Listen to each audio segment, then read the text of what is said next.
Hola, ustedes se preguntarán qué es la hidrología. Bueno, la hidrología estudia el agua en la tierra, incluyendo su origen, circulación, distribución, propiedades e interacción con el territorio. En Colombia, esta disciplina es fundamental debido a que el país es una potencia hídrica global con un ciclo hidrográfico, dinámico, vital e impulsado por la energía solar, la evaporización oceánica, la condensación y la precipitación abundante. La geografía colombiana intensifica este ciclo a través del relieve andino. Los páramos actúan como resguardadores naturales del agua y los humedales y selvas que contribuyen a la regulación local.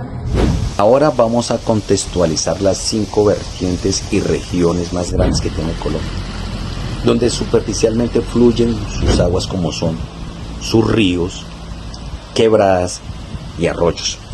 Vertiente del Pacífico, una de las zonas más lluviosas que tiene Colombia, junto con sus ríos más caudalosos, como lo son el río San Juan, el río Mira y el río Bautó, sin dejar a un lado el río Patía.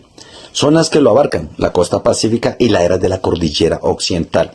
Vertiente del Amazonas, allí se encuentra el río Caquetá, Putumayo, Apoporis y Baupés. Vertiente del Orinoco, Meta, Bichá, Guaviare y Arauca. Zona que la abarca la Amazonía colombiana y los llanos orientales. Vertiente del Catatumbo, acá hay una particularidad especial. La vertiente del Catatumbo es una subvertiente hidrográfica que se encuentra ubicada en el nororiente de Colombia, principalmente en el departamento de Santander. Sus aguas no desembocan en el océano, sino en el lago Maracaibo en Venezuela, pero finalmente drena al mar Caribe. Por eso también es considerada una vertiente del Caribe.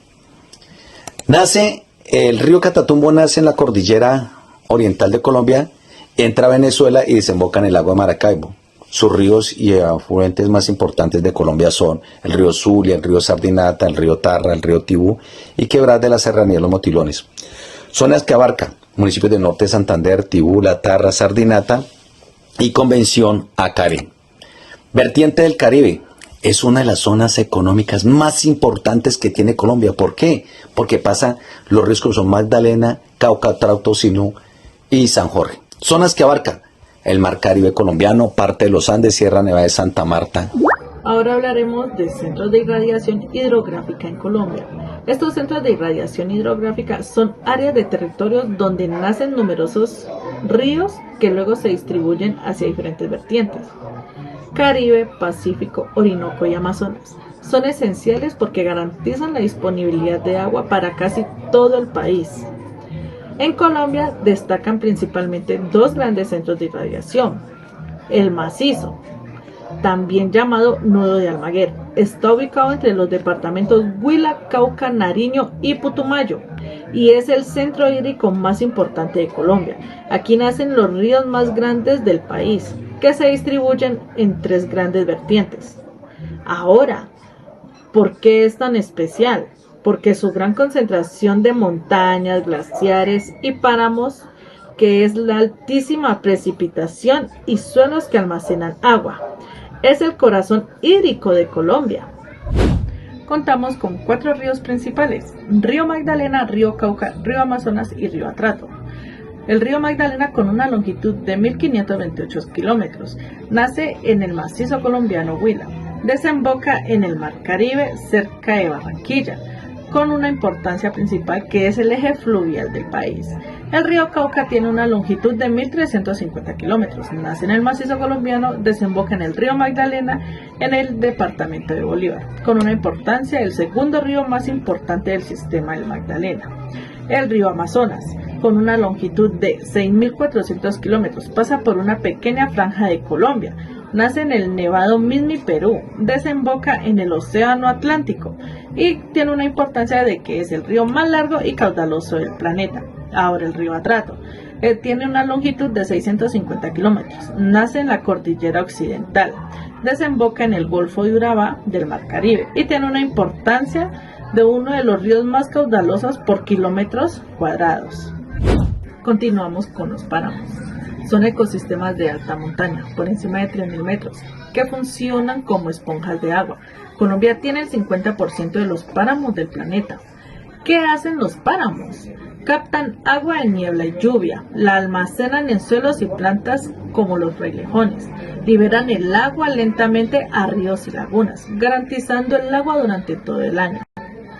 Ahora, los principales páramos que son centros de irradiación: páramo de Sumapaz, páramo de Saturbán, páramo de Pisba, páramo de Chingaza, páramo del Ruiz y páramos de región cafetera.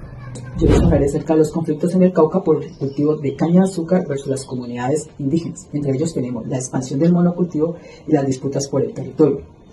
Hacia el norte del Cauca, la expansión del monocultivo de caña de azúcar ha generado grandes tensiones en las comunidades indígenas, tanto Nasa, que se ubican en este sector, y las Nizar, las comunidades campesinas afrodescendientes, que están ubicados en los sectores de Suárez, Caloto, Silvia, Puracé, Caldono, las cuales reclaman a los ingenios azucareros estas tierras porque ellos dicen que anteriormente se utilizaban para el cultivo de productos alimenticios. Hoy en día, pues para los ingenios es el cultivo de caña de azúcar.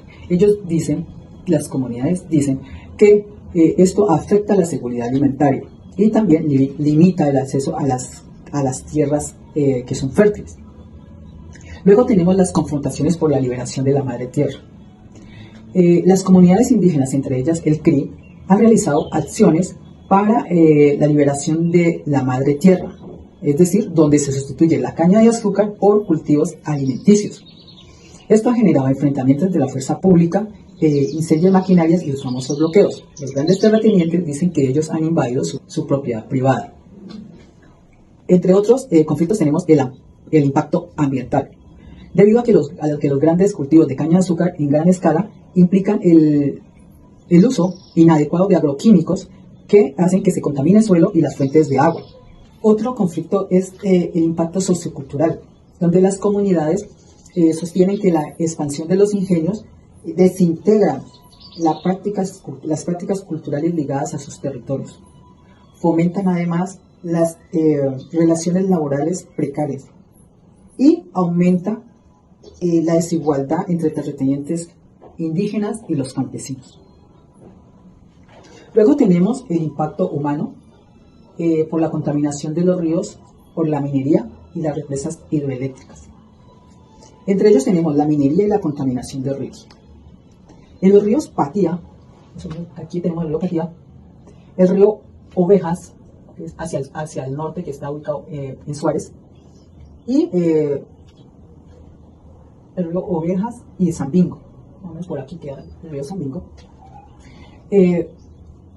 Más sus afluentes, ellos han sido contaminados con grandes cantidades de mercurio y cianuro, lo cual ha hecho que sus acueductos locales hayan sido contaminados. Además de esto, podemos decir que hay sedimentación de ríos, es decir, los ríos se están secando. También la desaparición de grandes especies de peces se han visto influenciadas por la minería, por el mal uso de la minería. A esto también le podemos sumar las afectaciones en la salud debido a la contaminación en sus acueductos. Tenemos también los proyectos hidroeléctricos y los conflictos sociales. En esta partecita de aquí, digamos, de Suárez, está ubicada la Salvajina, una de las grandes represas, ¿sí? Y también hay otros proyectos que, aunque pequeños, también afectan el medio ambiente, generan reducción de caudales de ríos, cambios en el caudal de agua y